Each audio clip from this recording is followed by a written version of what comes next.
Mi nombre es Marta Eugenia Sánchez, pertenezco a la Asociación Costarricense Consejo de Lectura y en esta soleada mañana de marzo me complace compartir algunas de las experiencias que tuve con la maestra, la escritora, la pedagoga, la docente universitaria y también la académica que perteneció a la Academia Boliviana de la Lengua, precisamente ocupó en ella el puesto H. Podemos ver que conversar de Gaby Vallejo es acercarme a una persona a la que admiré desde el primer momento en que la conocí. Al venir a mi mente, ese momento fue precisamente en una reunión del Comité Latinoamericano de la Asociación Internacional de Lectura en ese entonces, puesto que hoy ya se llama Asociación Internacional de Literacidad. Y los objetivos de este comité básicamente están en el promover la alfabetización de todos los países de América Latina. Al conocer a Gaby, me llamó mucho la atención su labor como docente, su labor como maestra, su labor como escritora, su labor también como una persona preocupada porque los pueblos se alfabeticen y que tengan una educación y sea una educación de calidad. Como maestra me interesó que llevaba diferentes actividades al aula, actividades en torno a una lectura creativa, recreativa, pero también a una lectura que se basara en aquellos diferentes textos que encontramos en nuestro entorno. De ahí que dentro de los libros que ella me donó en algún momento está este libro que se llama Crecer en la Palabra, que es un apoyo teórico y práctico a la escritura a partir de la literatura.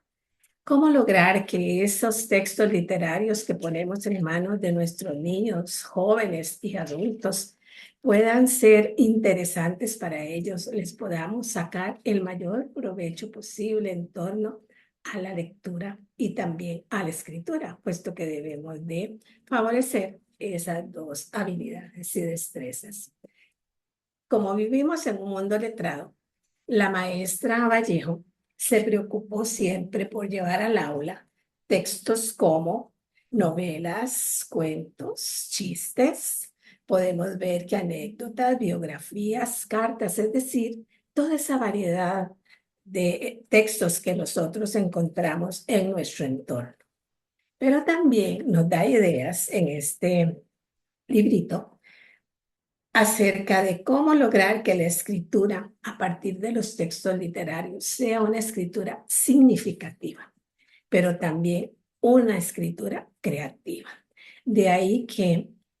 podemos ver dentro de las 50 obras o más que ella escribió, aportes a la labor del docente. También podemos destacar en la labor que ella llevó a cabo su rol como escritora, su papel como escritora. Y dentro de esos libros está un librito que también me ha llamado la atención, que se llama Oara y el sudor del sol. Este libro fue precisamente llevado al teatro y fue llevado al teatro y presentado en el Teatro Achá de Cochabamba, donde también se presentó en Santa Cruz, en La Paz y en países latinoamericanos como Chile, Perú, Ecuador, Colombia y Paraguay. Podemos ver entonces que su obra pudo salir de su país, de Bolivia, pudo trascender las fronteras de su hermoso país para llegar a otras latitudes y enriquecer tanto la literatura como podemos ver la labor del aula de los docentes. De ahí que su papel como maestra, como pedagoga, haya permeado diversos espacios en muchos lugares de nuestra América Latina. Podemos ver también en Gaby la preocupación de ella por aquellos sectores de la sociedad que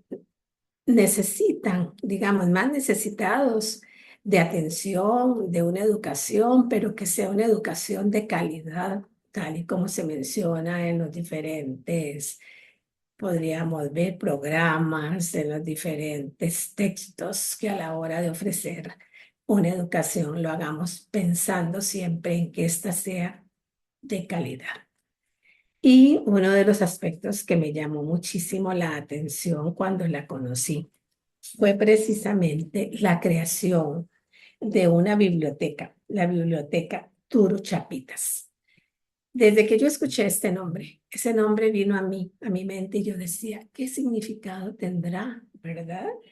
Y precisamente encontrando, más bien analizando algunos textos, me encontré un párrafo escrito por un discípulo de la maestra Vallejo, el periodista Wilson García Mérida, quien explicó el origen del nombre que lleva esa biblioteca infantil. Esa biblioteca infantil está ubicada, hasta donde yo sé, ¿verdad?, cerca del mercado de Cochabamba. Y el origen fue precisamente ofrecer un espacio recreativo, un espacio educativo, un espacio de apoyo a los niños y jóvenes, hijos de las personas que llegaban a vender sus productos al mercado de Cochabamba y que no tenían dónde estar. Entonces, con ese pensamiento de apoyo, de ayuda, de compromiso social también, ella, junto con otro grupo de personas, ideó esta biblioteca. Y el periodista García Mérida, al referirse a esta biblioteca y al nombre que lleva, escribió este párrafo que les voy a compartir porque en realidad encierra lo que es el significado de la palabra Turuchapitas y también porque a mí me aclaró de una manera muy, muy grata, maravillosa, ese es el nombre de esa biblioteca. Dice así, y voy a abrir comillas. Los niños en quienes la maestra escritora pensó al momento de gestar su narrativa infantil están simbolizados por esos pequeños hijos de campesinos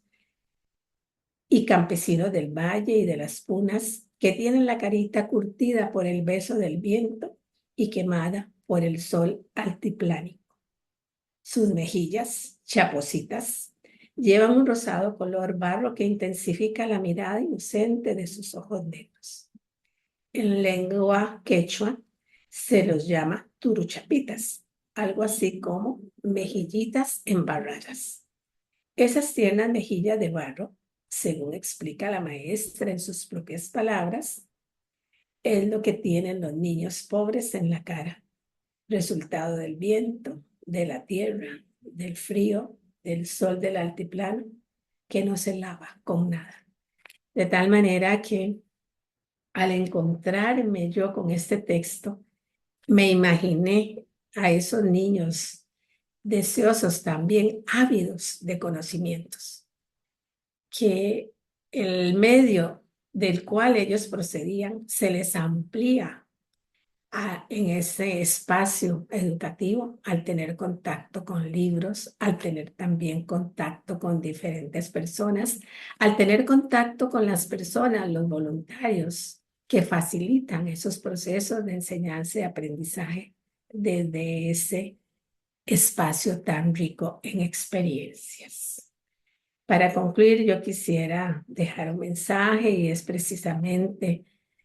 que veamos en la maestra, en la escritora, como decía, en la pedagoga, en Gaby Vallejo,